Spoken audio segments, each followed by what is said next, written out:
Jordana Adler, what's happening? Welcome to Hangry and Horny. Thank you.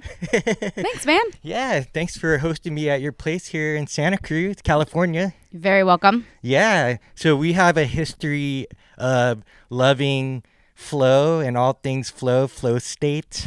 True statement. Yeah, and we met through the, I guess it was Flow Hacker Nation, put together by the Flow Genome Project. Yep.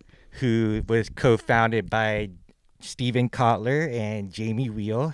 So Stephen wrote the book Rise of Superman, and Jamie just recently co-wrote the book with Stephen called Stealing Fire. So this was like a couple years ago, right? I read Rise of Superman. When did I read that? Probably, I think February of 2014. Yeah. Okay, so yeah, it's going to get close to like 4 years. Yeah, oh my God. Yeah, so time 5 is years. obviously, crazy, right? Yeah. So what brought you into that arena of like flow and peak performance and peak psychology? Yeah, good question. Long story. But yeah, so as I graduated college, my mother passed away, and super long story. But from there, I kind of got this, oomph to like travel and like go and like do new things. And I was living in North Carolina at the time where I grew up, and someone introduced me to snowboarding.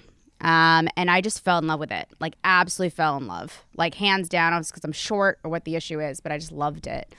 And I noticed that it was the only thing in the morning, especially after my mom died. It was really hard for me to get up in the morning.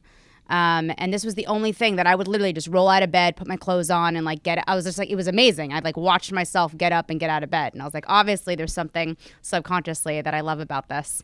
So I ended up picking everything up and moving to Colorado. To snowboard. So I lived in Colorado for a while snowboarding. Was there actually snowboarding in North Carolina? No. I had gone to Colorado actually with a family. I'd gone with someone I knew on their trip. They like invited me on a trip that they were going with their friends, and I went with them and I learned to snowboard. So all of them were snowboarding and I got like a lesson. And then I went with my dad's old college buddy, was bringing some kids or something to Colorado. So we went and met them, and he was kind of teaching me, and that's what it was. It was like 3 days into snowboarding, and it all clicked. Like something clicked. There was like this, something happened, something clicked, and I was like, this is cool. I just loved it. And then I noticed I was getting up every morning super early. Okay, so when you say clicked, like this goes into what our interest in learning things as well, and in regards to flow. So right. I remember, so he was guiding me on toe side and heel side edge, like when to turn, when to go heels, when to go toes. And that's what helped. There was something somatically, something kind of physically that was like my body got it. It got when it was supposed to go. And then what happened from there was then it became this like, in some ways like a dance, I guess is the best word to use. And I was like, oh, this is fun. Like there's like this... I'm following something, right? This sort of S turns down the mountain. Yep, right. Exactly. And I was like, this is cool. This is fun. And like I said, subconsciously, something in me just loved it. And I think it was also being in nature. When I'm from North Carolina, I'm from Raleigh, and like, not that there isn't nature around, because there is, but it's hard to be immersed in it. Like, it's not like here, like the Pacific Ocean's just there. Like, you have to drive to get to the ocean. You've got to park and walk long distance in the sand to get to the water. Like, nature isn't as ubiquitous. It's different. Yeah, it's different. There's trees around, obviously, but right. It wasn't like this massive set of trees that you could get lost into. Yeah, and play in. And snow also has this very quiet, serene quality that I really liked. Right. And it was like, I go snowboarding, you come home, and it was like, it was still early in the day. It's like 3:00. And I'm like, whoa, look at all the stuff that I've done. I've been out in nature. I physically moved, and I enjoyed it. I grew up going to gyms my whole life. And every type of physical activity very often was kind of, I did other sports, but physical activity was usually linked to like, going to a gym or being inside. Okay. It wasn't, and I also did a lot of team sports. growing up. So I never did anything where I could do it on my own. Like I could go snowboarding by myself. I could go with other people, or I could do it by myself, and it was super fun either way.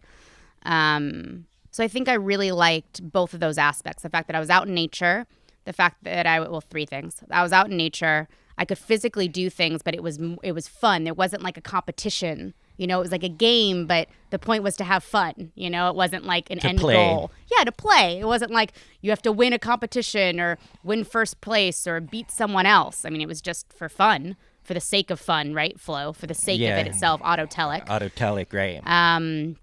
And then, then the third thing, what was I going to say?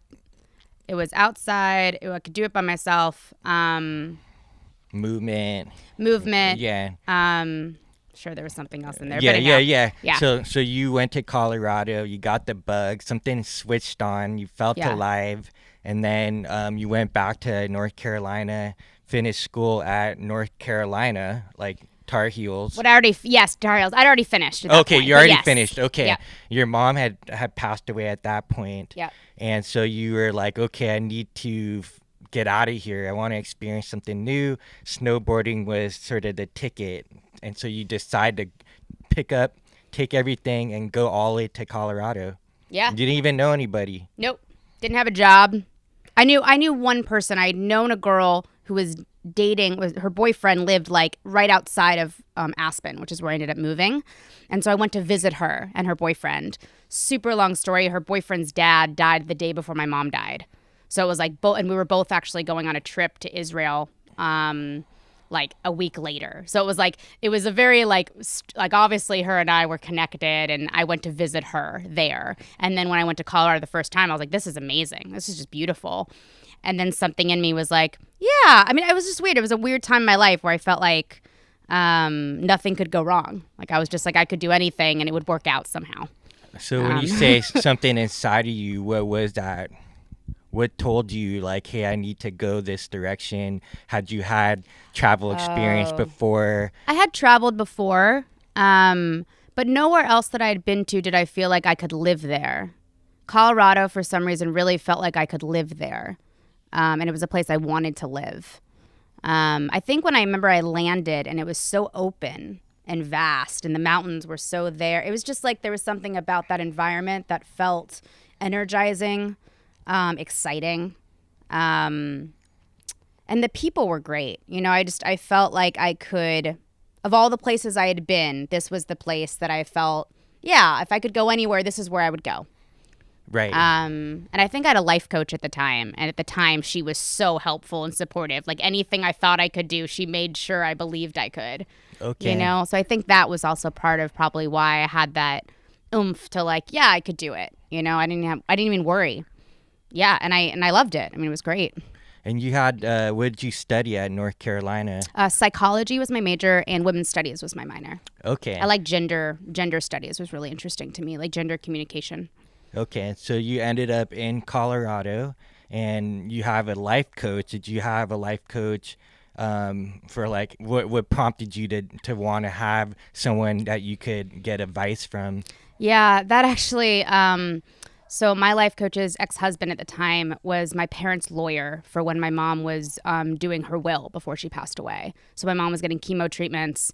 My parents had never done like a will, like an official one, or hadn't signed one or whatever it was. So this guy came over, helped. I remember I was there in the room, like helping, my parents kind of go through that process.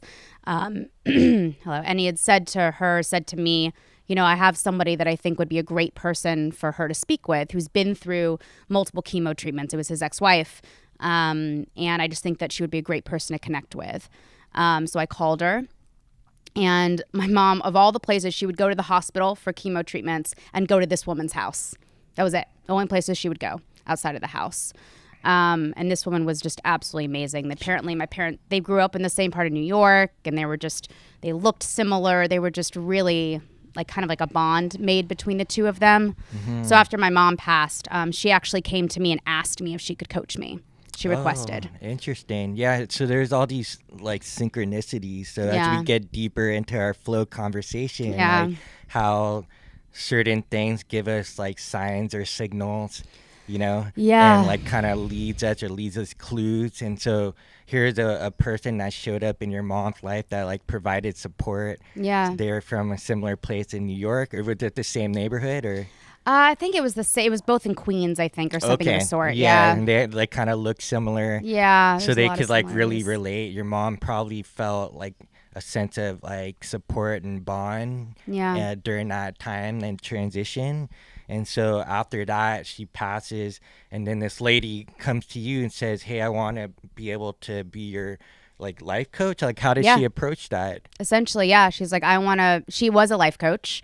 After going through like 32 surgeries for breast cancer. I mean, Oh she my had been through like gosh. absolute hell for this, for her life. She's actually one of the people, like when people have a birthday, I say congratulations, because she's the one who started that. It's a congratulations. She didn't think she'd be alive. The fact that she was even this age, she's like, oh my God, I'm alive, Right. And she has experience to back the life coaching. Oh yeah. Like, not just somebody just takes like some weekend courses like, oh, I'm a life coach now. I Right. have every right or every way tools to help you with your own life, and they've never like seen shit or hell in their own life, right? So Yeah, well, I remember she would always say she's dedicated her life to this. I mean, she did. She consciously dedicated her life to supporting other people. And the name of her coaching practice was To Life. So the concept was that it's, to life, like life itself, and like appreciating life and going out and living life. I think because she was so close to death, you have that different appreciation. So I think when she obviously understood that bond with my mom. And then I think she also lost her mother at a young age. So both her and my mom both lost their mothers at a young age, at around the same age I lost my mom. Wow. So there was a lot of like, she saw, I think, herself in me, I assume, and was like, I really want to support you. Will you let me? And I, of course, at that point, I was like, yeah, of course. I mean, I was, I was like, any help, feel free to help. So she's been through the ringer and back. She actually has the experience of going through challenges and then coming out the other side, and then saw herself in you, perhaps. Yeah. And so what was that like, having her as like somewhat of a support system and a guide? Yeah, it was really helpful. Supportive and helpful is the best phrase. And kind of like a coach, right? Someone who really has like is cheering you on. Like things that I would maybe be nervous or scared about to do on my own. It's like you've got a coach in your corner who, for me at the time, was obviously much older than me, had a lot of different life experience than I did, and who had been through something similar that I had been through. So because of that, I really trusted her. And if she thought I could do it, I could do it. It didn't matter whether, supportive, I guess, like really having someone that's cheering for you. And what exactly was she talk to you about, per se? Just like go over how you're feeling today? Like, what is it that you see yourself doing in the future? What was her role besides the support? Just someone that talked to you that was more neutral than like a family member and friend? Like, she actually was, what I remember, this was a while ago. What I remember, 10 years ago, was she was really, it was so different than therapy. I had a psychology degree and I understood what therapists did, and I had therapists before, like through my mom's chemo treatments and stuff I did. But she was a little bit more focused kind of on, like, she would really pay attention to the words that I used. So if I had said like, I'm trying to think of a good example, I can't do this, or this always happens. She goes, so what? Now what? Okay, that has been what happened. Now what's going to happen? Like really, was really conscious about the language that I used and how I framed the past, the present, and the future. so she had a way to reflect back to you your patterns, Yeah. and interrupt them in a way that you could go, oh shit, like I'm telling myself an old story. Yes. And like I can actually create a new story from this point. Yep, exactly. And just from the sake of me doing it. It wasn't anything changed on the outside. It was just kind of like, instead of saying, well, I'm always like this, I've always been like this, she would come back and be like, you have been like that. And now what do you want to be like? And really kind of really showed me the power, really, to be quite honest, of that mental shifting, and of that just the power of the words that you use to describe your current situation, the future, and your self-identity. Like, even helped me kind of play around with that. Playing around with, well, what if this was true about you, for this week? Let's see what happens. And it was a lot more, I remember at that time, I felt like I could play a lot more. Like, I didn't feel play in terms of like my self-identity. Like, I could play with it, and then I had someone to come back with, and it was like an experiment. Ooh, this is what happened this week when I walked into that situation, and this is how I felt, rather than focusing on, well, this is always the way it is. What if I just played around with, okay, this is how I want it to be. So what if that's the way it is now? And then I'd walk in and just act that way and see what happened. That's cool. Yeah. What were you like before you like came out to like Colorado? Because you had every reason to be depressed, which I'm sure you were, and like grieving. But did you like? You could have just sat around. You could have just locked yourself in a room, just stayed in North Carolina. Like, what was it, that pulled you out of that like sort of dark time of your life, when your mom passed? Yeah. So, I mean, it's funny because my remembrance is I remember laying there, and not being able to get up and having a lot of that, especially because, so my mom's funeral is my graduation day of college. So what ended up happening was a lot of my friends, this was like the culmination of their entire lives, basically, right? Kindergarten through college. And I was going through something completely different than the rest of them. So that within itself was hard because I could only rely really on a couple friends, like literally a handful of people who were able and willing to go through that process with me at that time, just to hold that with me. To this day, I mean, I remember them, and I'm so grateful for those friends. And not that there's anything wrong with the people that couldn't, because it was totally understandable. I mean, they had their own lives and their own celebrations and their own situations. But that within itself made it almost even more difficult because it was kind of this, like, I felt very alone at that time. Like, all my friends, all my peers were going through a completely different experience than I was. They're celebrating, they're graduating, they're going to the next phase. Yeah. You've had both things happen at once, so that's kind of mixed. I think I got a little lucky in the sense that my father, with his work, traveled a lot. So at that point, I got to travel with him for work. So I got to travel a bit, and that was really helpful because it got me out of that space for a bit. So I got to kind of see, okay, there's other things to the world. There's other people and other situations and in life. And when you travel, there's a little bit, it's kind of weird because you're around so many people, but there's a little bit of this this is my experience. There was a little bit of kind of this identity in some, it sounds weird, but because you're around so many people, you're kind of like, I'm going through what I'm going through. And then you get there, you have all these experiences, new people, new food. But then I would come home and I would have exactly that issue. Yeah. I wouldn't be able to get up. So when you traveled, it pulled you outside of yourself. Yeah. And then you come back home, you're back in, but it gave you a contrast, a perspective, a buffer for a time being, so that you weren't just locked in your box. When you're back home, you're like, hey, there's this other possibility of another identity of myself that I can step into. Yeah, and I also have to put in there that my mom was going through chemo treatments for about 3 months. So those treatments also, my dad and I were basically not sleeping. Like, I had to take medicine just to fall asleep. And whenever the medicine wore off, I woke up. So it was like I wasn't eating, I wasn't sleeping for about 3 months before this. So because of that was such a hard time within itself, that there was this very odd, like, now I don't have all of that in front of me. And it almost felt like, and I didn't have school. So I was like, everything that organized my consciousness before that was gone. Worrying about family, worrying about my mom, worrying about schoolwork. Now, suddenly I had way too much. And then right in an instant, almost, I had nothing. Yeah, so in that, like, stress that you were dealing with, it may have been, like, chaotic, but there was like some sort of order to it. Yeah. And then when everything was gone, like, you finished school, your mom passed away, then it became like this huge like gaping unknown, and Yeah. you're just like, what am I gonna do now? And on top of it, I had gotten like dean's list pretty much every semester in college. I started magazines in school. Like I was super involved. I did all this stuff.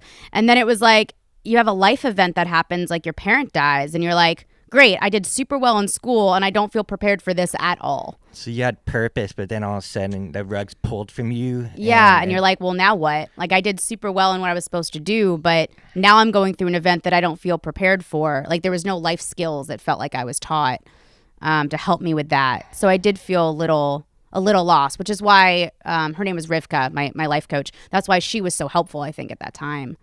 And I think what drew me to Colorado was, it was like, okay, let's move forward. I'm going to do something else. But really, honestly, at the end of the day, the decision really was made because snowboarding was the only thing that got me up in the morning. Right. I mean, really, I think there was something about it. And bringing it back to even the Rise of Superman, what happened was that drew me there. I obviously fell in love with snowboarding. Super long story again. Ended up moving back to North Carolina because my friend and I had won this $15,000 to start this nonprofit in North Carolina. So I was like, oh my God, we won first place in this big competition. And so I ended up moving back to North Carolina. And then I had the same problem again. I couldn't get up in the morning, even though before in Colorado I was fine. Right. And then in North Carolina, the same problem. And then yoga was the only thing that would get me up in the morning. Okay. So what happened was when I got to grad school, I was trying to decide, okay, what am I going to study in my field work? I have to make a decision. I'm supposed to let my subconscious decide. I'm supposed to like kind of figure out what am I supposed to be doing, So I'm like, And then I remember I was actually doing my first 10-day fast. And so when you do a fast, I did the master cleanse. And you suddenly have a lot more time on your hands. Yeah, it's pretty trippy, right? Like all of a sudden you don't have to think about food, prepare food, other than just the lemon, cayenne pepper, and with the ginger and lemon, maple syrup. Maple syrup. Yeah. There might have been. I don't think there was ginger in there. Okay. There might have been, but I don't. But that was it, right? Yeah, there wasn't that was it. much to prepare. So you're basically sipping this throughout the day, and you have all this time, like free mental energy. You don't have to think about food. I didn't have to like eat and then like work out because of the eat. Like there was this balance. Yeah, all of that was gone. Okay. Now suddenly I was like, now what? Yeah. So what happened then? I was trying to understand. I was like, well, there's something about snowboarding and yoga that seems to like be interesting, but and I think. Trying to remember how I think I was like on my iPad or something because I didn't have TV, and I was on my iPad and I think there was Netflix or something, or I don't know what I was looking at, and there was this movie, I think it was called The Art of Flight. Mm-hmm. It was it was The Art of Flight, and I watched that, and from there I followed a little trail to find the Rise of Superman because God, it's so sad. I'm blanking on his name right now. Snowboarder. Travis Rice. Travis Rice. So I was like, I'd never heard of Travis Rice. Maybe I had heard of him before, but I don't. Whatever it was, I was like, oh, this is so interesting. And then I followed the links, at the end. And I just kind of did this little thing. And then suddenly I found Rise of Superman. And I was like, oh. And it wasn't very expensive to download it on my iPad. So I went ahead and, again, all this time, right? So I'm like, I got to do something to like fill up this time. And so then I started reading it. And I was like, that's it. It's flow. That's what it is. This is the thing that seems to get me up in the morning subconsciously. This isn't something that I'm consciously saying, because even I would mentally be like, I don't really want to go. But there was something in me that would get up and do it anyway. You kind of find yourself like being pulled in some ways. Like it was almost like another thing was pulling your body out of the bed. Correct. Especially like one of those like cold mornings and it's wet. And you're just like, oh, I don't feel, you're like tired, you're sore. Yep. But it's still like something just pulls you out, like the way a child jumps out of bed. Exactly. So when you were studying psychology, did you guys go into Mihai Csikszentmihalyi's Flow book or any of that happiness study? Or Nope. The only thing I was close to that was I worked for a positive psychologist. In college. Her name was Barbara Fredrickson. Actually, it's funny.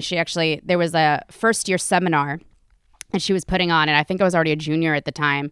And so I emailed her and I'm like, I know I'm not allowed to come in, but can I just like sit and like listen to you talk, because her work seems so interesting. And she's like, no, you can't. But if you want, you can, be a independent study in my lab, and do the lab work that nobody else wants to do. And I was like, sounds great. So I ended up working with her and for her at that time. So I was interested in positive psychology. But that's, to me, so different than flow. And even, peak performance. But no, I don't think I was ever interested in it, or it never came across my path as something that I can like saliently think of. Like that was something that I was interested in, not even close. Okay. So you tap into this book and now it gave you a direction for your master's studies? Yeah, it helped my first summer of field work. It helped kind of guide, and then eventually my second summer, but really my first summer I was like, okay, I'm going to study this concept of flow. What is it? I just wanted to know about it. And someone else in grad school told me about My Health Gets Me High. She actually gave me her book from grad school, her other grad school she had been through, with all the highlights in it. So I read that one, and of course was like, yes, thank you. Like his language was exactly the language that I thought and spoke. It was just a great book for me. And then from there, it was, I read many of, and then really what I found out in there I was interested in was this concept of embodiment, and also altered states of consciousness, and qualia, which is what I talk about a lot, the neuroscientific term for the quality of an experience. And that's what I felt like it was doing. It was like there was this quality that would happen even after snowboarding. During snowboarding, it was amazing. You'd be on the lift and you're freezing cold. And the second you get off that lift, suddenly I'm fine. And I knew it mentally, but there was something subconscious going on. And I think in psychology in undergrad, I got interested in that subconscious versus consciousness interplay, which is why when I was studying depth psychology in grad school, that was the perfect thing to study. Because, right, flow, we're talking about consciousness versus the unconscious versus the mind and the body. So to me, that felt like a perfect combination for grad school to study. That's cool. And so yoga also gave you this sense that you were looking for that you couldn't get in snowboarding. Like, how did you discover yoga when you went back to North Carolina? Yeah, there was a yoga class at the gym I went to. And there was this one teacher who was just great. And she also had at the end, she'd always say like these like little, she would read from a book, and it always was I loved it. And then one day in my head, I'm like, God, I just want to know more about this. I want to be able to do it on my own. I remember I was listening to a podcast in my house, and I'm like, I need to know more about this so that I don't have to rely on someone else to guide me through it. Because I noticed how much I liked it. And I noticed that it was giving me something similar to snowboarding when I couldn't go snowboarding. Like I had to find something else. And so I ended up being like, oh, I'm really interested. And then I think the next time I went to class, she's like, oh, I'm doing a student teacher training. And I was like, I guess I'll inquire about it. And then the rest is history in that regard. And now I'm so grateful because now I can do it anytime I want, anywhere I want. I don't have to rely on someone else. Yeah, or a piece of equipment per se. Right. Yeah, there's no equipment. Yeah, I could do it anywhere. Yeah, all I need is my your body, right? So there's a breathing component that ties in with the attention component.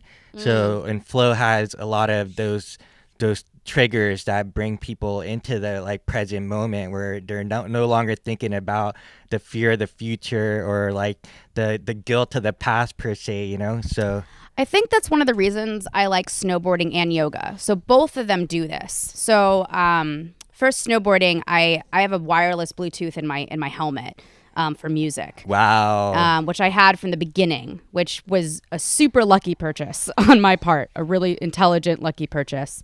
And one thing I noticed is when people would call, I could answer the phone on my helmet. Well, as soon as I did that, I would fall every single time. And I was like, that's so weird. like instantaneously, right? Like instant feedback. And I thought that was super weird.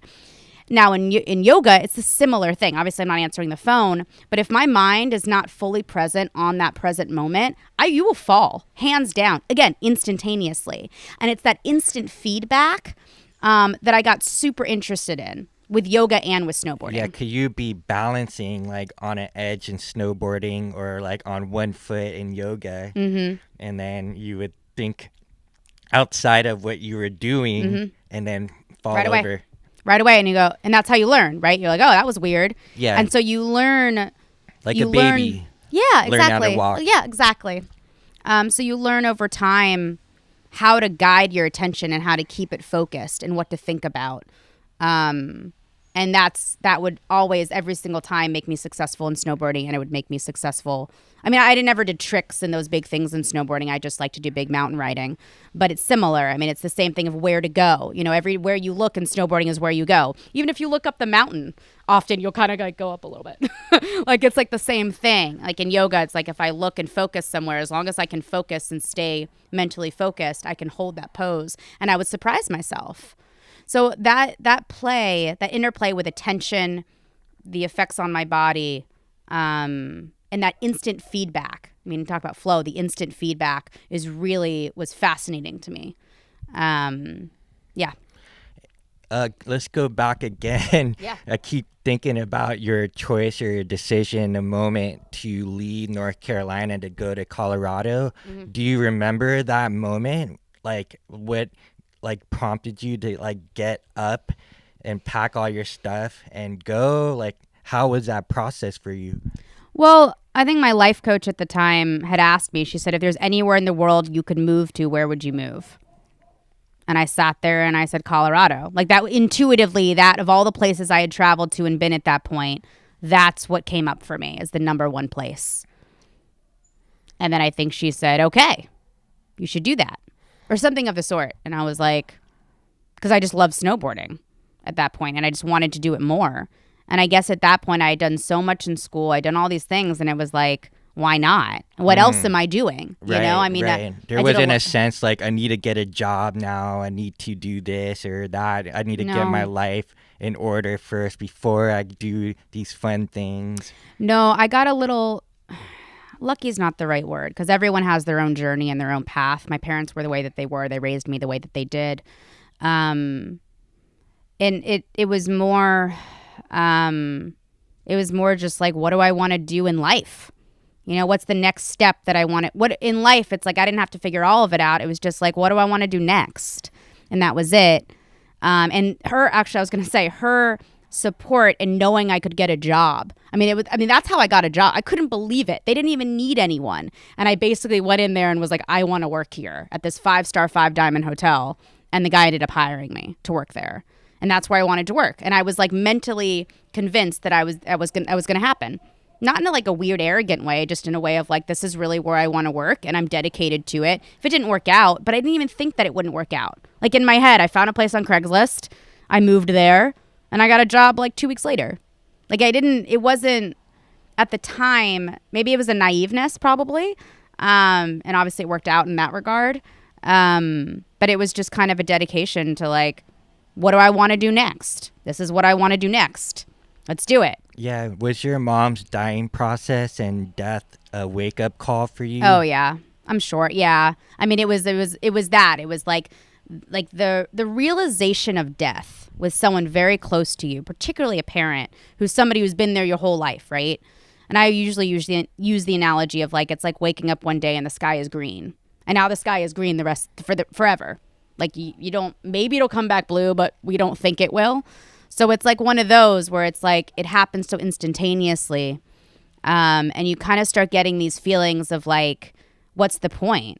And that was the thing about college. You know, it was like, well, what's the point? Like, now I graduated, okay, and now my mom's, you know, it was just like this very weird, and the way that the whole chemo treatments and the way that they treated my mom, I wasn't a huge fan of. So it was a lot of that. Like, you have this idealism, I think, in school a lot, and then you get into, like, the real world. You get out into, like, practical things, and things aren't the way that they, quote-unquote, should be, and I think that dissonance kind of drove me to like step back and say like, what do I actually want to do? Like, what makes me happy? Like, what gets me up in the morning? Because otherwise I just kind of lay there, you know, and I like couldn't get myself to move. Like, nothing would make me excited. Like, I was just too overwhelmed with like sadness. Yeah. So were there obviously a lot of crying? Oh, yeah. Yeah. I've cried a lot in my life, which actually I think is really healthy. Absolutely. Now that I think about it. Actually, Allie and I were talking about, I still think tears, when neuroscience figures out what tears are, it's going to be interesting. So Dr. Ali Matek, right, the neuroscientist for Stanford. Right, exactly, yeah. Her and I were having a conversation, and I was saying, like, I think tears have to do with, like, some type of neuroplasticity or rewiring or something. Like there's something so healing about tears. Like when you actually allow yourself to cry, there's this really interesting like awareness that comes, and like just this feeling of kind of like overwhelming warmth and calm. So there's something about crying, I think, that's really helpful. But yeah, I cried because I also had to like kind of organize our house and clean up all this stuff that was like my mom had kept everything for when I was a kid, and it was just a lot. I mean, it was a process. Yeah, it was just a tsunami of tears. And the whole process is cathartic if you just allow it. Yeah. And the same for anger, right? Right. Because I'm sure you were angry about a lot of things too. I was really angry. Like at the doctor. It's easier to be angry than be sad. Mm-hmm. Yeah, it was really overwhelming. And it's just like any grief. I mean, it's so overwhelming. It's like a big elephant. You can only, elephant's not the right analogy, but you can only take one bite at a time. And so you're kind of like each time you grieve, it's like a little bit. And it's overwhelming, but it's just, there's I could go into a whole thing about that. So at what point when you were in Colorado did you feel like the weight was lifting? Like that darkness, was it still kind of lingering? And snowboarding was like your medicine, being out in nature? Yeah, snowboarding was the medicine. It was being out in nature. It was playing. So that was like the healing side of flow. Oh yeah, and especially afterwards. Like it's the event itself, but afterwards I would just feel so joyous. I don't know if it was the neurochemicals, or I don't know if it was just the endorphins from it, or what. But I would somehow now be super like focused too, and I loved that. I could snowboard during the day. I'd be home by like 4.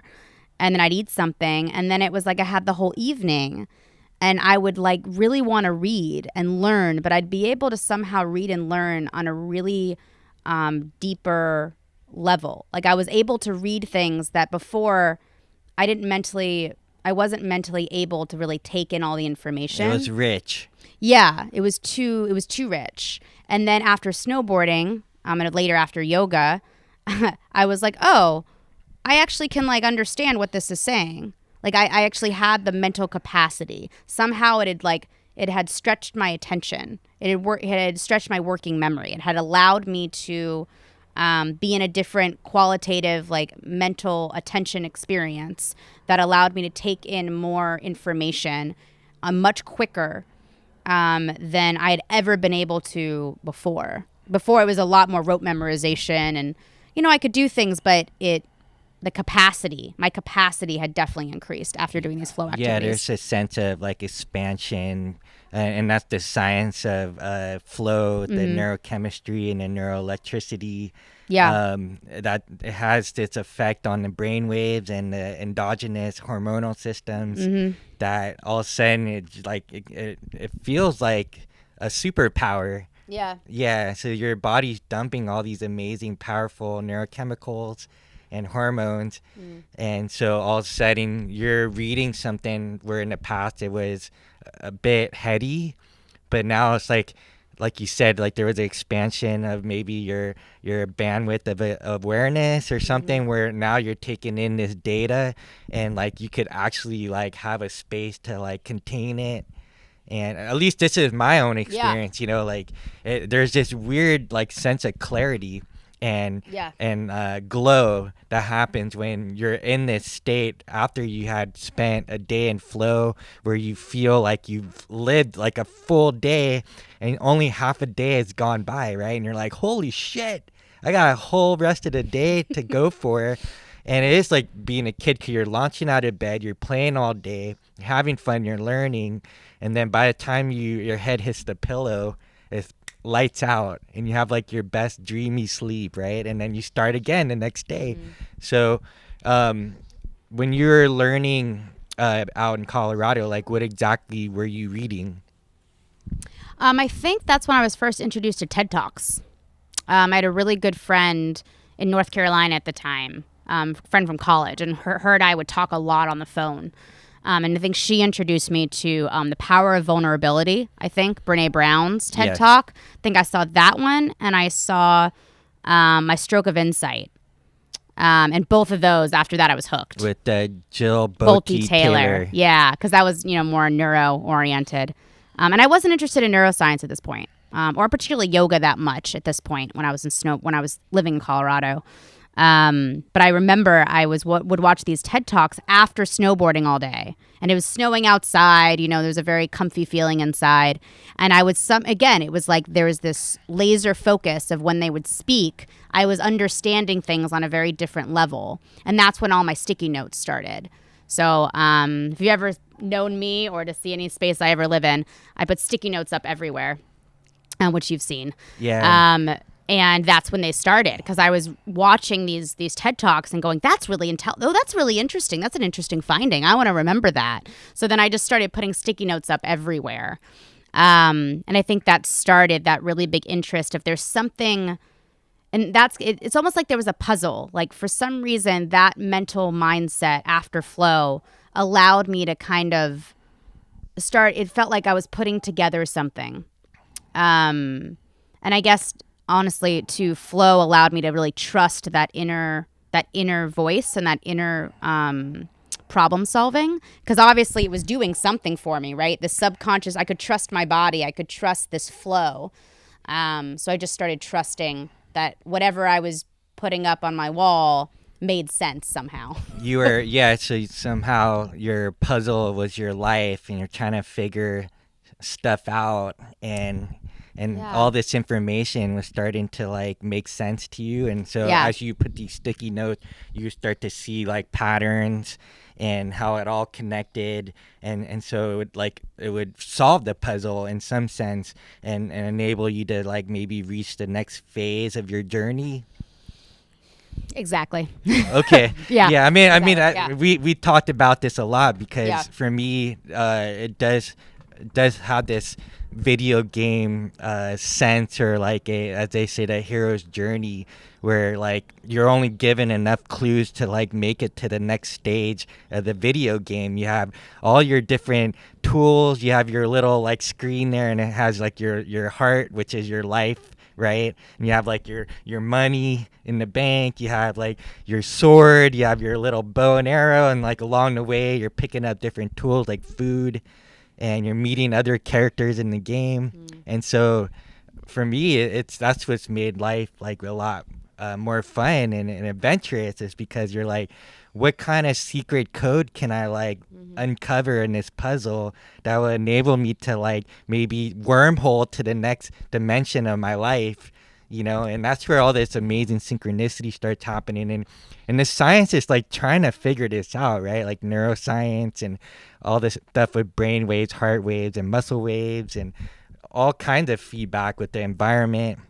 So with like Magic Flow Bus per se, we've designed a day where all this sort of triggers and color and all these different feedback is being put into a 12 plus hour day that people can like discover like what it's like to tap into flow reality. Yeah, I mean, if anything, I would say that shift in qualitative experience within itself. I mean, that to me is the one of the many, as we've spoken about, gifts of flow. The video game thing, so funny. That's exactly what started happening when I started. Like my life coach started saying, like helping me shift these mental stories I was portraying and then creating in my life.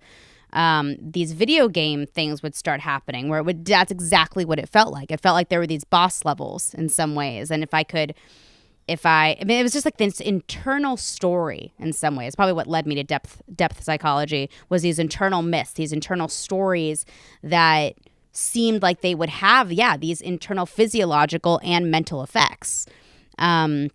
And it felt like there were these little clues and these synchronicities, these things that would happen outside, but they had this internal significance.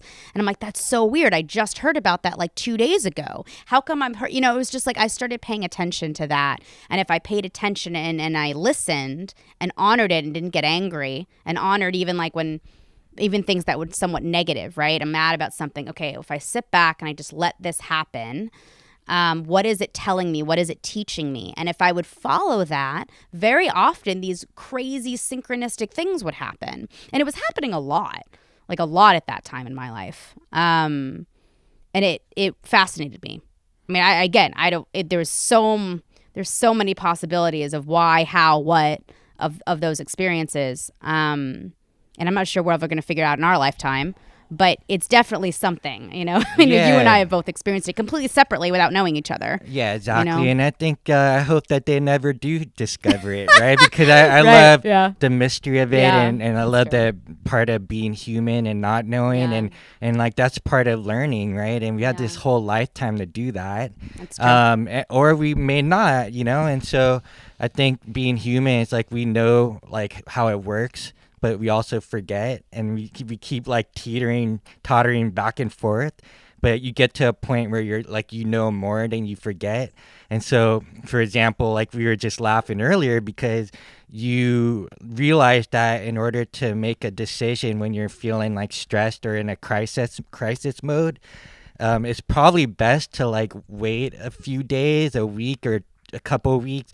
You talk to like your therapist, kind of like bounce your analyst, but yes. your analyst, and which that will lead to the next question. But essentially, you're giving time and space for yourself to gain that clarity, because when you're stressed, and it's actually an opportunity moment to like tune in and listen and not to freak out. So in emergency situations, like that's kind of like how we know what we're made out of, like what we train for. And if you do like freak out, then like the next time it comes around, you have a chance to like up level yourself. Because you're like, oh, before I like kind of like lost it, but this time I like took a few deep breaths. I kind of like stepped away, like observed this and felt it, and then from a place of empowerment, like you walked straight into that fire, right? So, what is the difference between like your life coach, your analyst? Like that's always been something that I'm curious about. Yes. So 3 things I'll say: an analyst, a life coach, and a psychotherapist. So to me, those are kind of the main 3 differentiations. A psychotherapist, psychologist, again, you get into psychiatrist. Those are all, you know, medical doctor versus not type of thing. Most of that group really focuses more on, you know, helping you kind of just move through emotions, deal with past situations, you know, kind of more family oriented, parental, like, you know, kind of really works on attachment theory. So kind of, you know, the relationships you had when you were very young and how those are impacting your current relationships. It's obviously a little bit more cognitive behavioral therapy. So a little bit more about focusing on, I would say cognition, behavior, type of thing. The kind of interlinks between those. A little bit more cerebral, I feel like, and medication oriented. Obviously, psychiatrist. So I was gonna say like in a sense of more on the pathology side of things. More on the pathology and more about the past. Okay. It's more about like how is the past influencing the present. Let's go into the past and then try to deal with these past issues. So that's a little, in coaching, we talk about therapy's definitely the past and coaching's about the future. Because since I had my own life coach, I've had my own coaching certification because I wanted to learn what she was doing. And then, coaching is really more about, like I just said, my coach would say, so what? Now what? Right? So she couldn't really care about the past very much. Yeah, we could go into it a little bit, but we'd spend very little time there. She would say, okay, that is how it was. How do you want it to be in the future? So let's focus on the future. Let's focus on, what words you're using that are affecting how you're going to make decisions in the future. Let's focus on what's your ideal in the future, not focusing on how you're going to get it, but let's bring that into the present moment. And life coaching is all about now, future. Therapy is all about kind of now somewhat, but mainly the past. And analysts are kind of completely different. Psychoanalysts, I have a Jungian analyst because I'm a Carl Jungian person. Which is the whole like beginnings of depth psychology with Jung. Depth psychology, yeah. It's a lot of Carl Jung, Joseph Campbell. orientation, a lot about collective unconscious, but a lot about like dreams, your subconscious, kind of like figuring out that internal story, playing around with these different emotional entities, but like emotional things, things that come up, like these emotional things, and like kind of using symbols and using we call active imagination, but kind of using your own internal capacities to kind of deal with what's happening. So you go a little bit into the past, a little in the future, but analysts are more about like, you're going to go through a lot of stuff in life. So this person's kind of there to help you kind of like use the emotional shifts and the emotional things that are happening. So you don't feel like that's so much happening to you. It's more like it's happening, and how do you use that energy? How do you use it? Yeah, because there's a lot of energy to being human, right? So we're like hitting all these musical notes of emotions and thoughts, and our like interpretations of our own thoughts, and right. and whether those are our thoughts at all, like they're just ticker tape. Yeah, exactly. We don't even know. Yeah, and that's kind of part of it. It's not like anger is bad, sadness. It's not like anything's bad. It's not like so much looking at anything really, even as a pathology. It's kind of like, what's the psyche trying to do? Let's tend to the psyche, which is like, just the mental, everything mental, basically, everything in consciousness. And kind of let's help your consciousness kind of move forward in a circular way, rather than things are good and things are bad. Nothing's really good and bad per se. It's more about, just the yin and yang of life, and helping you move through the yin and yang of life. So there's this context, right? Like, yeah. And I really... Yeah, they're all useful, and they're all good for different things. Right. So they're all like amazing tools, and it's just like an artist and a canvas and like a little with an easel or something where they put the paint on that. I think it's an easel. Yeah. Or like they have a palette of paint, right? And then they put the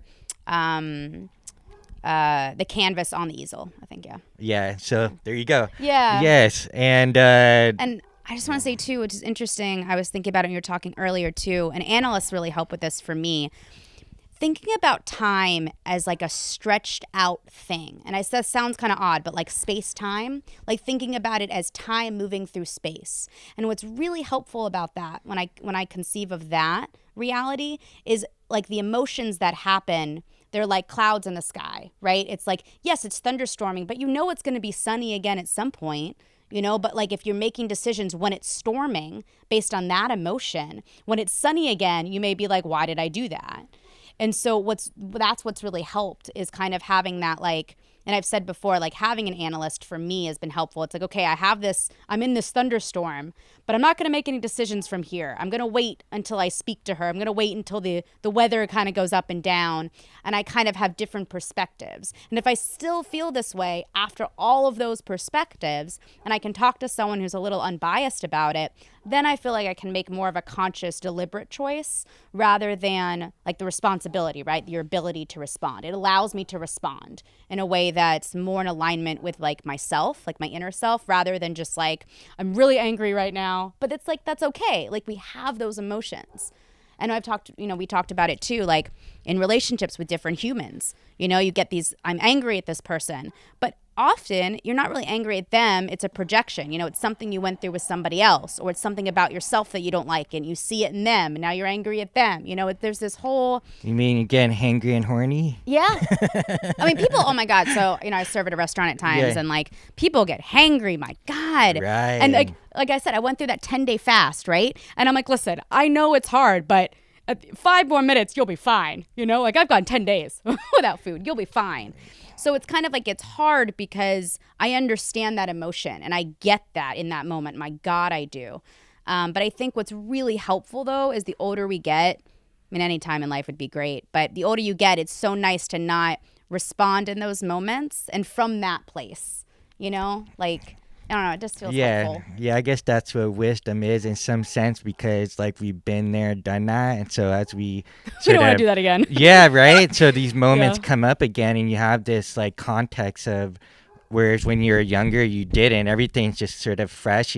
Everything's being experienced for the first time, and so with experience, you just have that like more of that professional type of approach, And I was gonna ask you, has there been times where you were in these sort of crisis situations, but you felt good, and you had the context of experience in the past, so you didn't necessarily have like your analyst right next to you, but you're able to like say, okay, I can make a decision right now. It is stormy, it is crazy right now, but I'm coming from a place of like clarity that I can make a decision in this moment and not wait like till I talk to my analyst or go to the next seminar or read another book.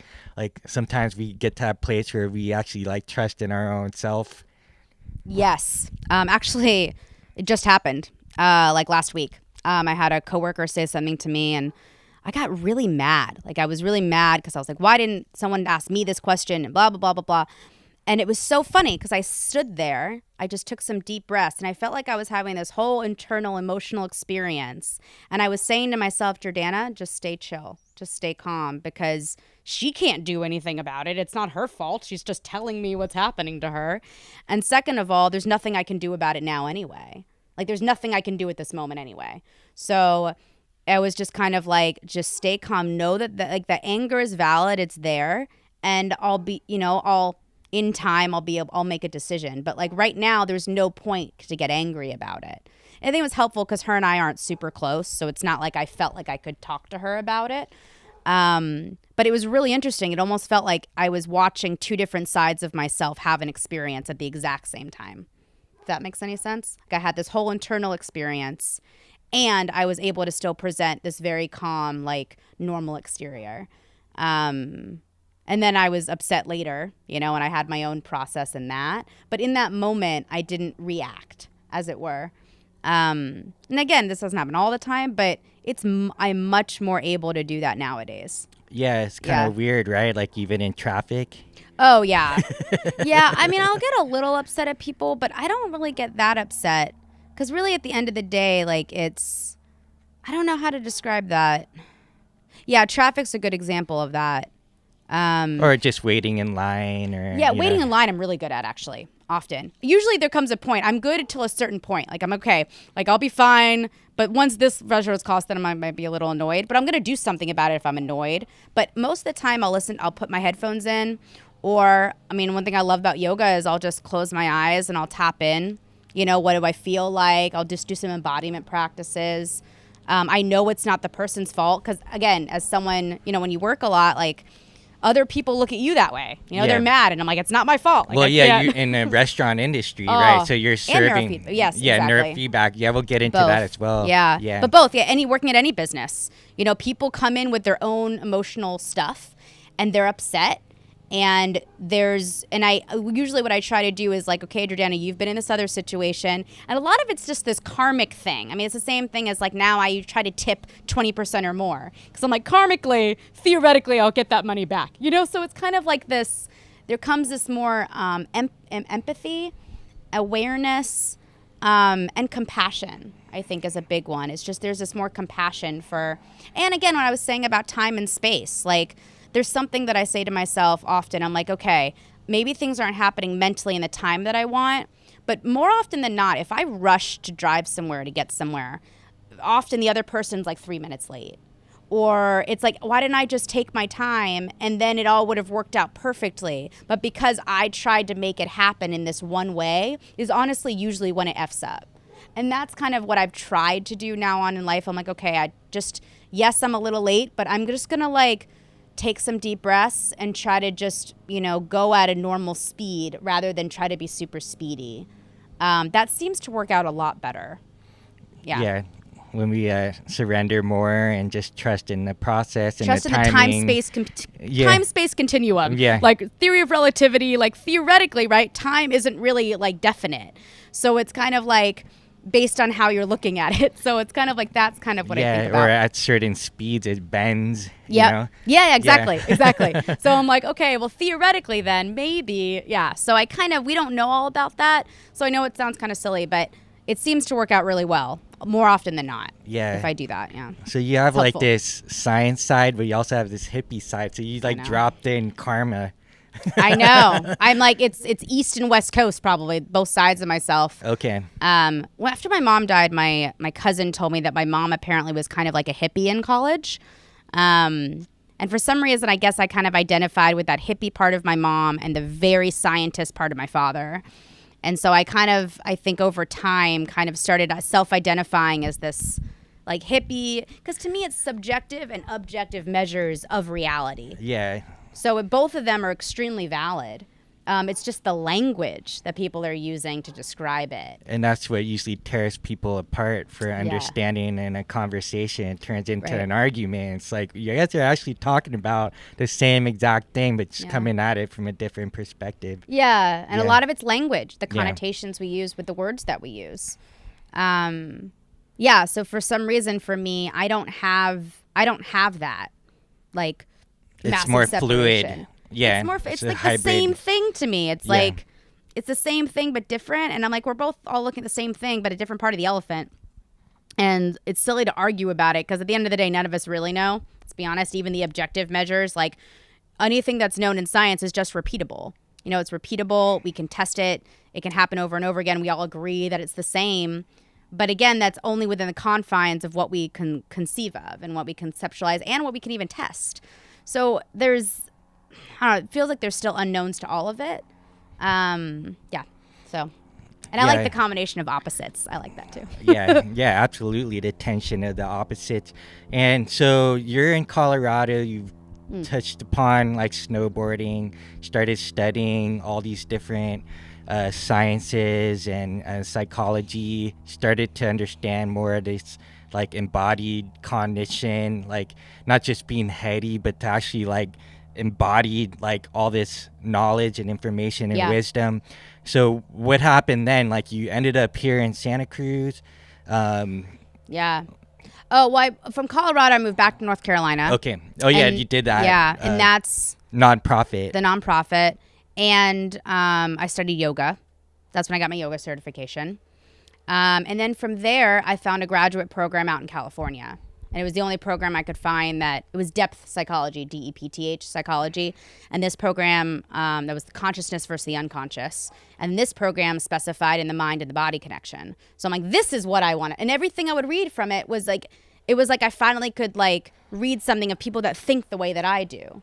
Like I think very uniquely, it seems, or I feel different than a lot of my friends. Like people like I would say something, they're like, where did that come from? You know, like, because I just have this internal, like, trying to figure something out.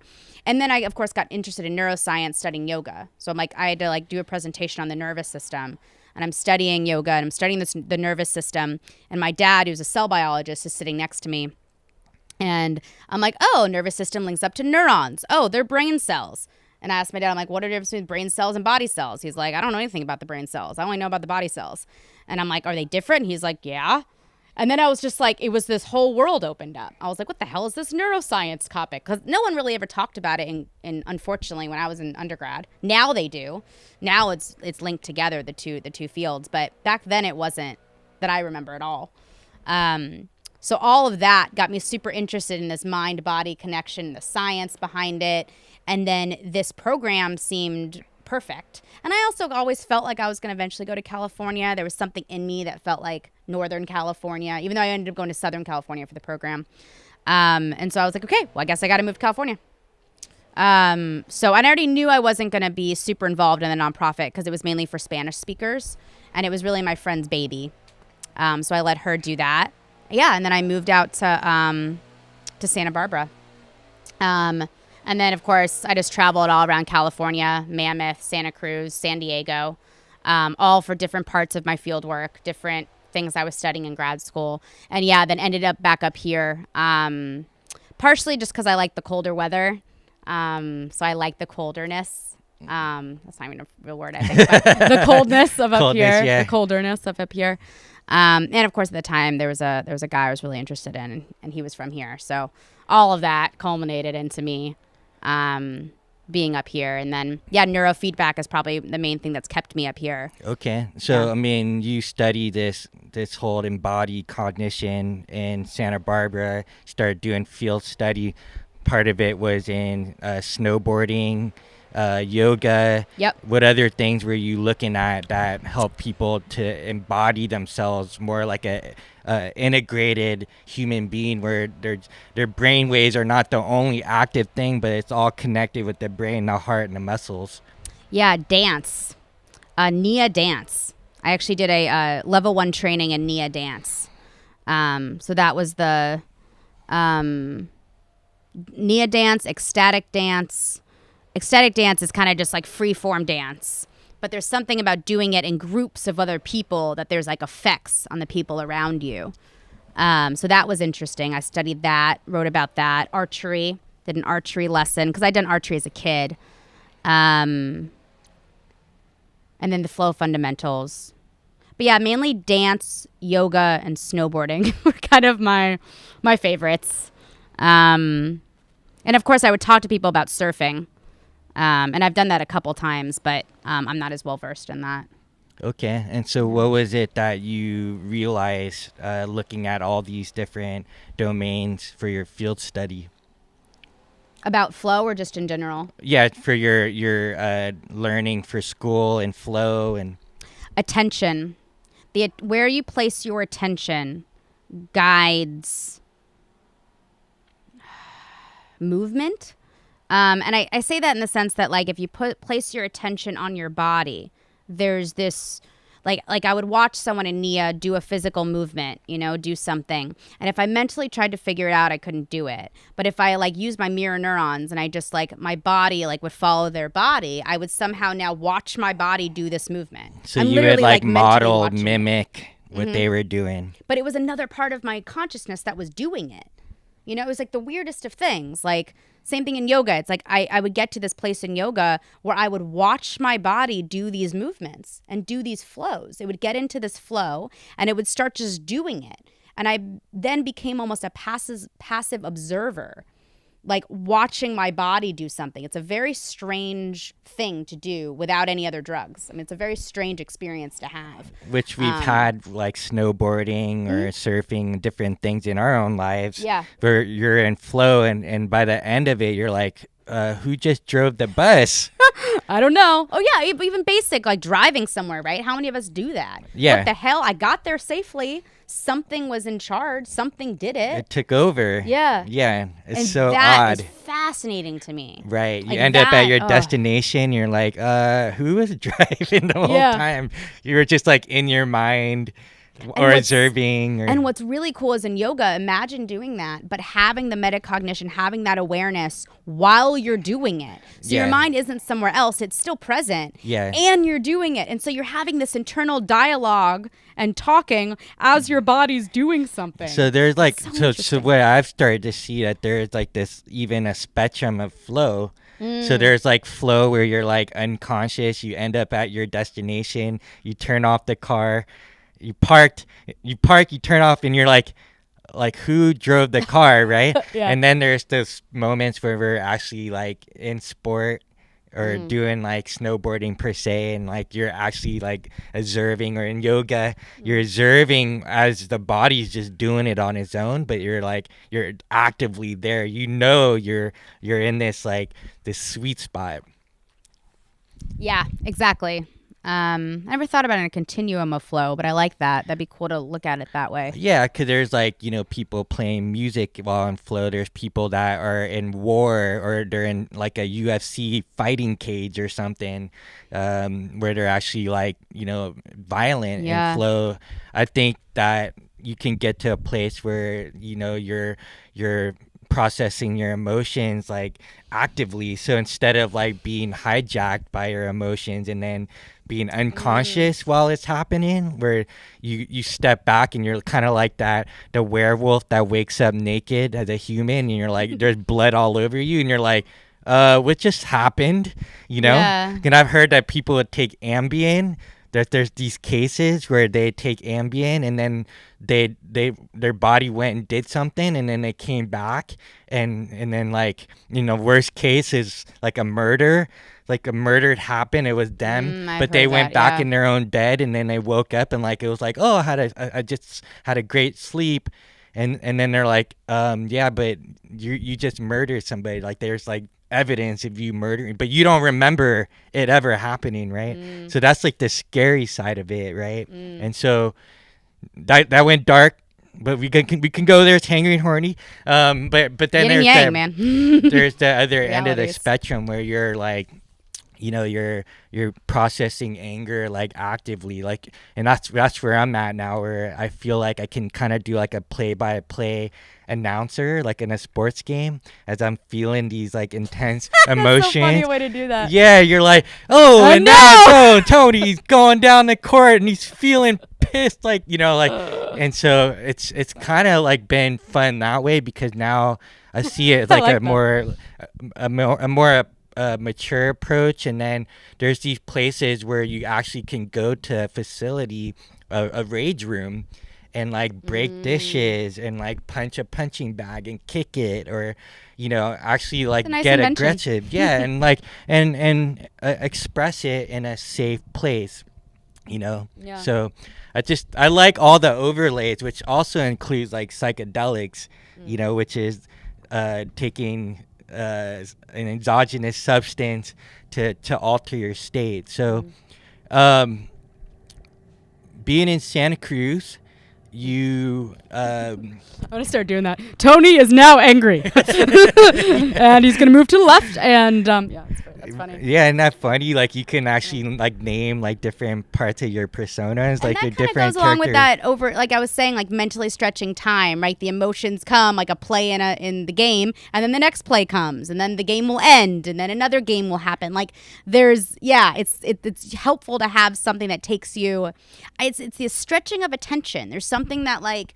It's like it widens. It's like the widening of it that allows you, with that wisdom over time, to not react as much. You're able to like have that metacognition at that moment. Yeah.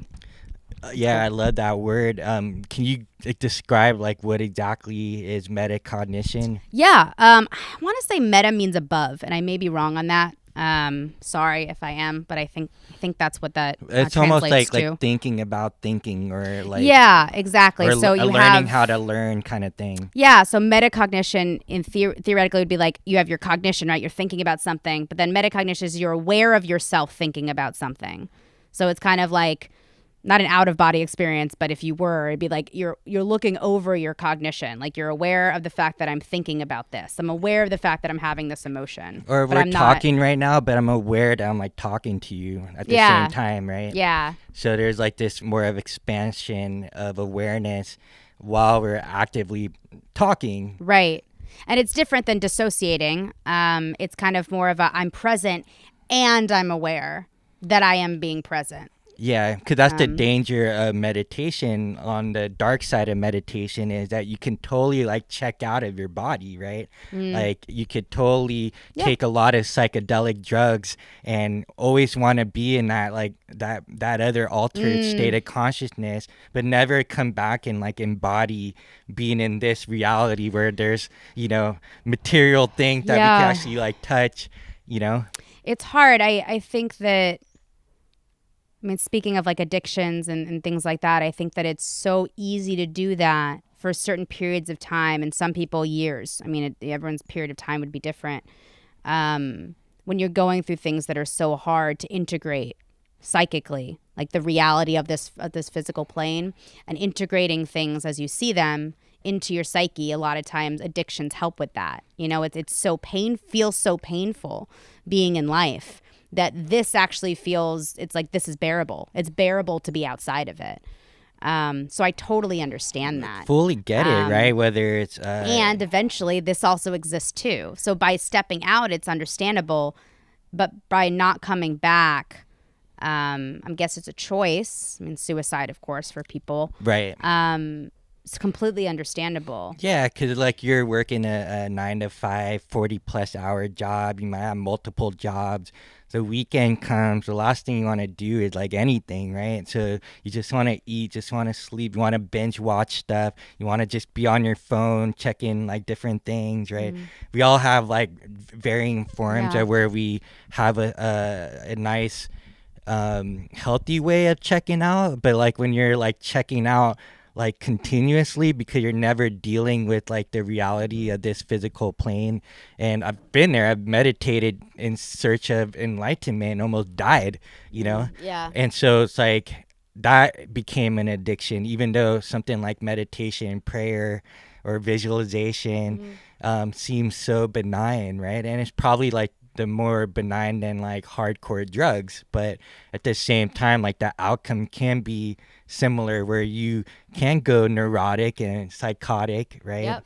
And I mean, it's all balance, right? At the end of the day, it's all nothing is inherently bad or good. It's just the balance of it and not feeling like something is controlling you. I think that's kind of usually the tip over into like addiction is like now you're not really in control. It's kind of like you were saying that subconscious, like now it's like not even so much a conscious decision. It becomes this like subconscious decision. So like you're drinking, you don't realize you're drinking until, 2 cups in or something. It's like, or, you've already had a whole glass and you're like, oh, wow. Like a food addiction. It's like people, you eat and you're done and you're like, I didn't even realize that I just ate all that food. It's like, it's a similar, there's something that happens in consciousness that somehow dissociates or checks out. And that, it's hard because it's like you're so into it that like it feels good in the moment and pleasurable until you wake up the next day in bed with your shoes on and your clothes on and you're like, how the hell did I get here? Yeah. I know somebody intimately that did that recently. Yeah. But the shoes weren't on, but went into Similar, bed with their own clothes on and had a great time. But it's scary because they do not remember going into the house and closing the door and like going into bed. They just woke up the next day with their clothes on in bed and they're like, oh shit. Like, so that's what's fascinating about this phenomenon called life, that in the body and this physical plane. To me, there's all these different sort of variables in life and different ways to experience life, like through different altered states of consciousness and natural states of consciousness. But naturally altered states of consciousness. Yeah, right. Yes. There's so many things to like play and paint with. What's your thoughts on like Abraham Maslow and like self-actualization? Because we talk about Joseph Campbell and Carl Jung, and we didn't even get into Freud, but this aspect of like self-actualization, because I've always been fascinated. It's like, why are we here, and sort of what are those patterns that keep making us live in like Groundhog Day until we reach like some sort of crisis where it's like a wake-up call, and it's like you had that like fork in the road now where you're like, I can continue to check out and like live in a certain way in fear or just because it's comfortable, or I can take the adventure to the unknown and like see what happens. And then this sense of like growing into a new identity and maturing, because to me that's what addiction is. Like it's like medicine at some point, but then it becomes a crutch, and then eventually hopefully you can wake up from it and say like, this is disempowering me, it's messing up my whole life, and I can make a new choice now, and then like up level to a different or more mature persona of yourself. Yeah. That actually reminds me of the video game, the concept of like you're trying the same thing and you keep failing at it, and then it's kind of like, you come to a certain point where you either get it or you don't, and if you don't, then you're stuck on the same level versus up leveling and going to the next level. So either you have kind of that choice. Or a character like comes in and like reaches their hand out. Can I right? put these on? Yeah, absolutely. Sorry. And like kind of like coax you up to the next level. So that's what I love about like community and like tribe, having a group of other people that are going through the same thing. Yeah. That support. I think from everything I've studied, I would say that everyone has their own journey. Everyone has their own story, and everyone has their own video game, as it were, and their own possibilities. You don't have to take all the secret passages. You don't have to do everything. You do whatever you want. It's your life, your experience. So many people ask, sounds silly, but the restaurant, like, what should I eat? I'm like, well, what do you want? Like, you're the one eating it. Like, I'm not the one eating it. It's you, it's your life, your path. What do you need? What does your body want right now? Same thing in yoga in some ways. But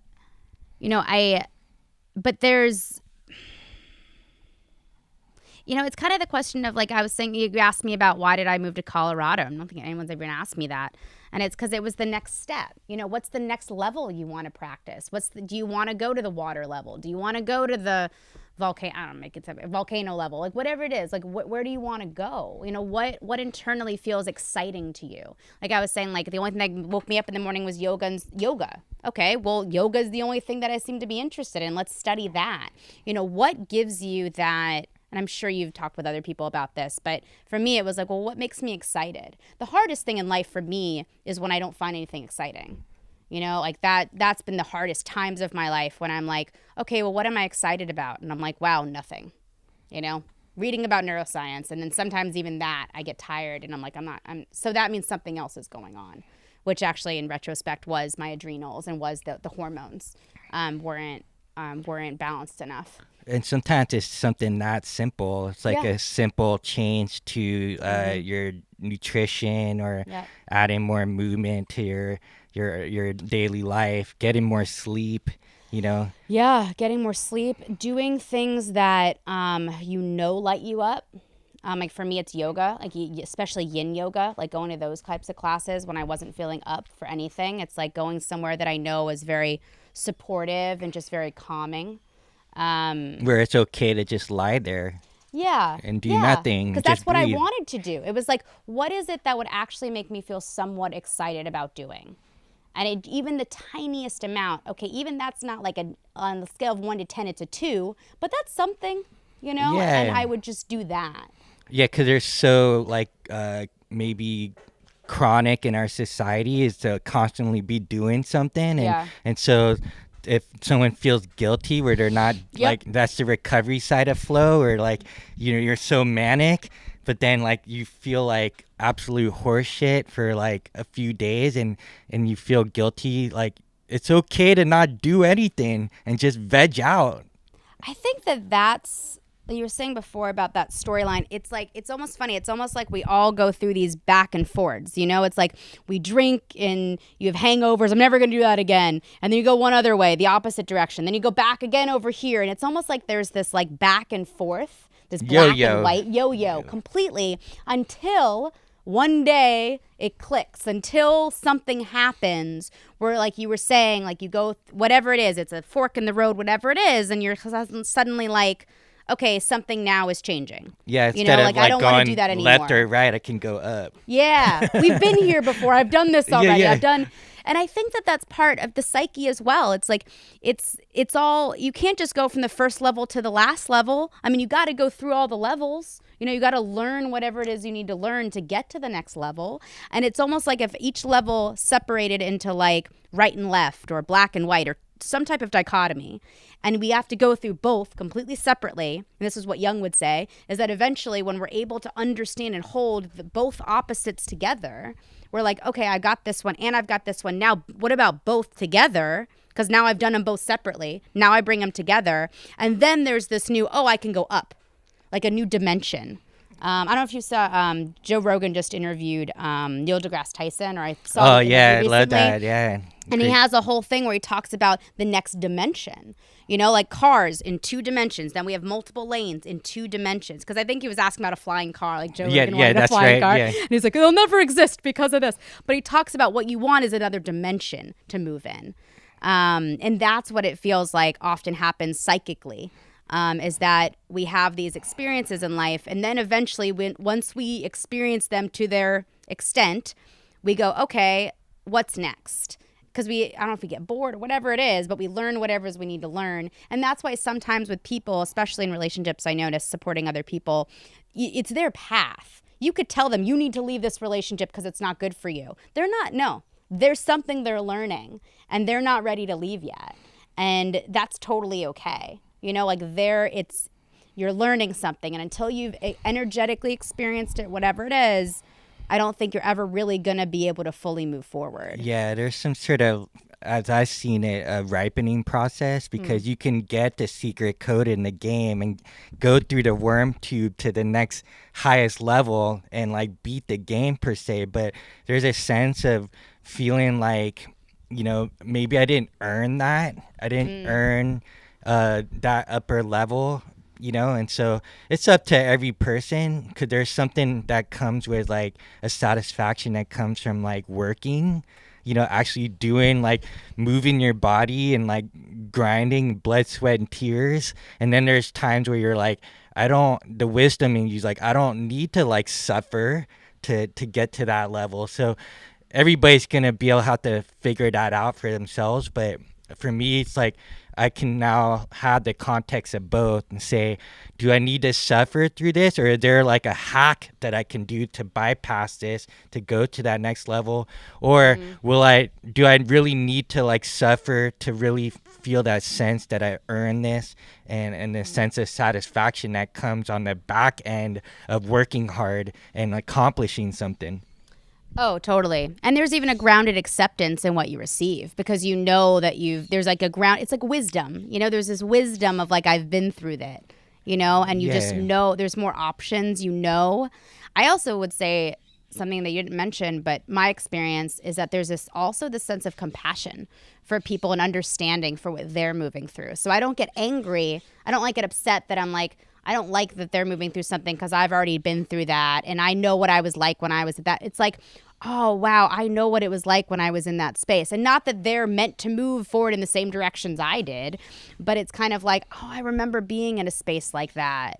And then there's just more of an awareness and compassion. Like, I don't get as angry about it, or it's like there isn't like a energy, like I don't get frustrated with other people for that. It's like more like, wow, I remember when I was in that space. Right. And I had that where I was like judging them, like, because I was like, I've been through that and I should have been more empathetic, but I was like, just get over it. Like, it's easy. Just make the decision not to do that and move on. But it's like, but that's what I mean. If you do it too early, then you never really learn it. And then you're going to go right back to it. So it's like, why? You can get as mad as you want at them. But the thing is, if they don't learn what they need to learn, they're going to have the exact same experience again in like 5 years. Like, right. It's silly. And it's like, back to your life coach, she could have like told you all these things that you needed to do in order to not. She was just providing like the space and support and like giving encouragement and like little clues, and then it was up to you to like look at those clues and say, yeah, that's what I want to do.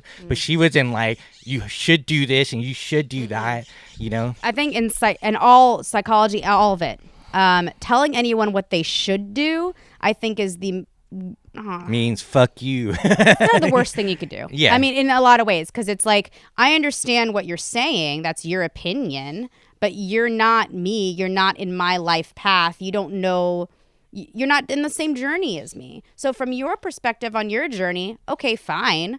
But I'm not, again, if I should stop doing X, Y, Z, and it's like, well, if I do that now, then I'm not really like, oh yeah, just stop doing it and that's it. And it's like, obviously it's not that simple. And like we just said, like, if you did just stop doing it, do you actually learn the lesson that you need to learn to be able to move forward in life? Like, I think that it's just like this video game. There's these lessons that you need to learn. It's like, kind of like, you were saying, can you just do the cheat to get to the end? Like, if you were playing a video game and someone's like, just do the cheat to get to the end. And you're like, but then I don't learn all the things I need to learn to actually even be able to eventually beat the boss. I don't have all the tools I need. I haven't learned how to do all these different jumps. Like, there's all these things I need to learn. So a part of it is the journey of learning. And I think that that's lost, particularly in psychology, because we talk about everything as the psychopathology. These things are all wrong. It's bad. Don't think badly. Don't do that. And it's like, it's not that it's inherently bad or good. It's all part of. That's why I like analysts, because it's all part of it. It's all of it. Yeah, I mean, holy crap, we need to do like another episode, because we didn't even get into Hangry and Horny. Hangry and Horny, like the different kinds of sex, whether, for example, there's like love making, there's like... This is totally a different topic, but yes. Yeah, right? Like, we're segueing off to about something this, else, but like there's sex, there's love making, and there's that's part fucking... of the journey too. Yeah, like different interactions with different humans. Like, why are we drawn to so many different humans in this world. Like, you know, why do I feel love towards certain people like right when I meet them? And or there's certain attractions. people, and attractions to them. And then there's other people, and there's multiples of them. So it's like, how do I know which one I'm supposed to be with forever? And then you've got different people you're attracted to, but are you really well suited for them? If you talk about a monogamous long-term relationship, I mean, that's totally different. And then you've got the different, I mean, it's just like there's so many different intricacies to these different interactions we have with different humans. Right. And it's totally does not fit nicely into a box at all. Yeah. But there's no answers for that, right? And, you know. So, sex versus lovemaking versus fuck. I mean, all of those things have their place and their thing, but the problem is language, I think, usually. The language, or like, you're throwing in religion into the aspects, or like different perspectives on like anthropology, you know, and humans interactions and different cultures, right? So and then we haven't even dived into like neuro marketing, like all the advertising stuff that we're like bombarding, you know? So it's like, it's totally understandable why people are having a difficult time like traversing life, because there's so much like data and like information and distractions and things to like keep you from going to where you want to go and like self-actualize yourself. And unfortunately, I think currently we're in one of the most difficult times as humans in that regard, because it's the same thing. It's like too many choices. It's like going to the grocery store and how many choices of cereal do you have? Like too many. It's like, how do you make a decision? I mean, it's almost impossible. And we think more choices are better. Is it? You know, I don't know what's better, really. It's not easier. And it's hard. It's hard to find and that's why I kept trying to come back to, I think, like, unfortunately, the only person that's ever going to know is you. You know, you're the only one who's going to know what's the next best step for me, you know, and you'll have experiences and you'll learn to go, oh, I don't want to do that again. And then you'll do it again. Oh, I don't want to do that again. And then you'll do it again. And then I don't want to do that again. And then eventually you'll have that awareness in that moment. Wait, I've been here before. I don't want to do that again. I'm going to choose something different. But it takes a while. Yeah, it's definitely a journey, because all these things in advertising, marketing is always looking at the insecure parts of ourselves and exploiting it. And they're doing it subconsciously. Right? So that's what's even freakier and scarier. And, the fact that there's something broken about you that needs to be fixed and that they have the solution, which on some level, if we were self-critical, there are some things we know that we need to improve on. Yeah. But it's not like you're broken and you need to be fixed, and then, you know, constantly, in my case in the past, like I was addicted to like seminars and self-help books, and there was a point where it was just like that became my addiction. I wasn't into drugs per se, but like I was blowing all this money, feeling good on a weekend seminar, and then back to my old lowly self on Mondays, you know.